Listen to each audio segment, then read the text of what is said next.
each from their forward positions to a new.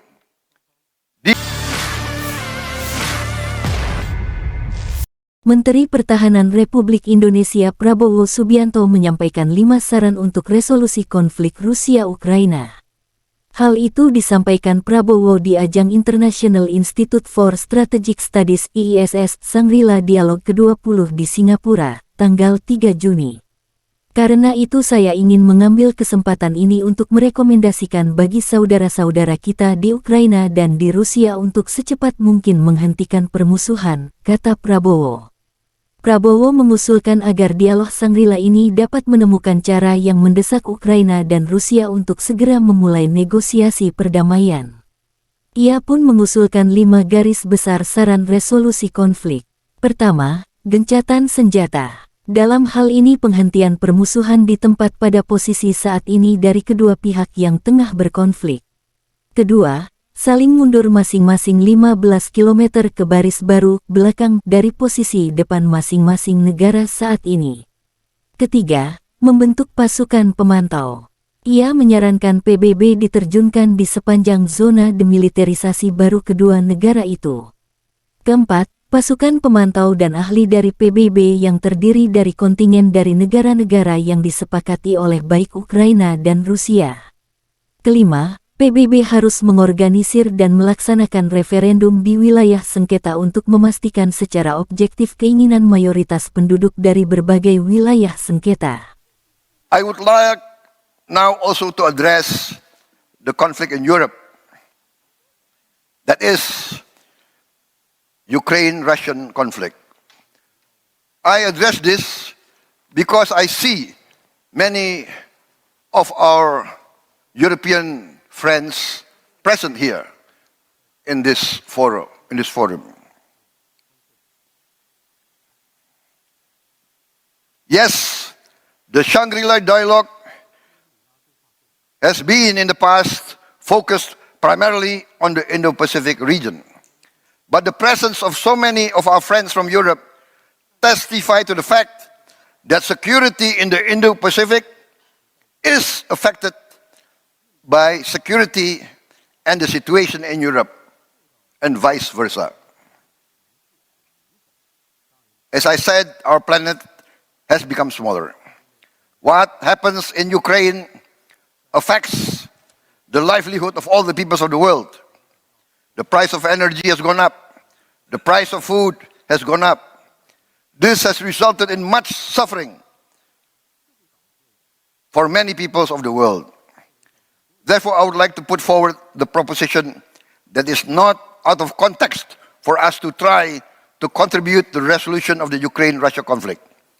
I therefore would like to take this opportunity to urge, to recommend with utmost urgency for our brothers in Ukraine and in Russia to come as soon as possible to a cessation of hostilities.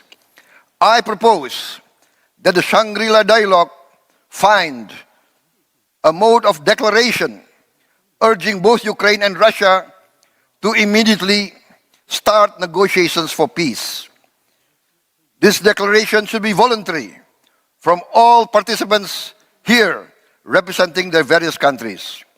But I propose the general outline of the peace plan as follows. First, a ceasefire in place. That is, a cessation of hostilities in place at the present positions of both conflicting parties. Two, withdrawal 15 kilometers each from their forward positions to a new demilitarized zone. Three, the United Nations monitoring and observer force to be immediately formed and to be immediately deployed along this new demilitarized zone. Five, the United Nations should organize, carry out, and execute a referendum in the disputed territories to ascertain objectively the wish of the majority of the inhabitants of the various disputed areas.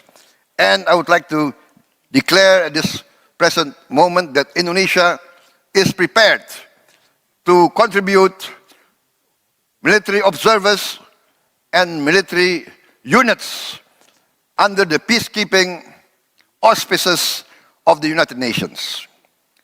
These steps, I think, has proven in history to be effective. Let us not here put blame on any side.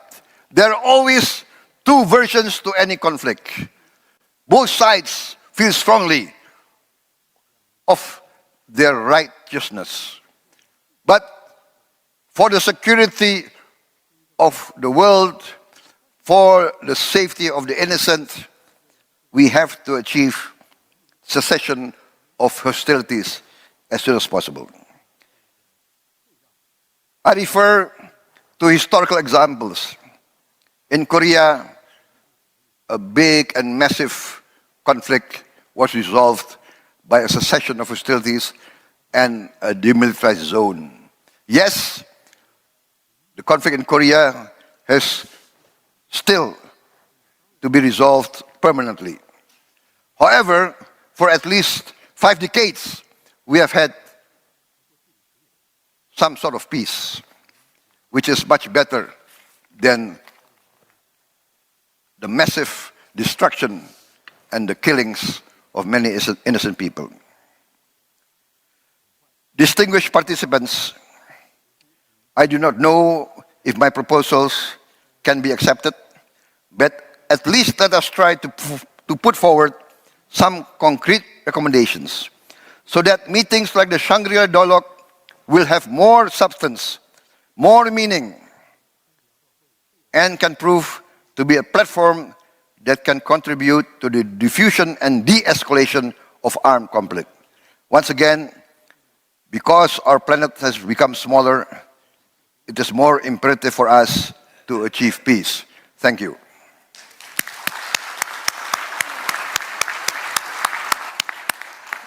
Thank you, Minister Prabowo, and you open up lots of things. Terima kasih sudah nonton. Jangan lupa like, subscribe, dan share ya.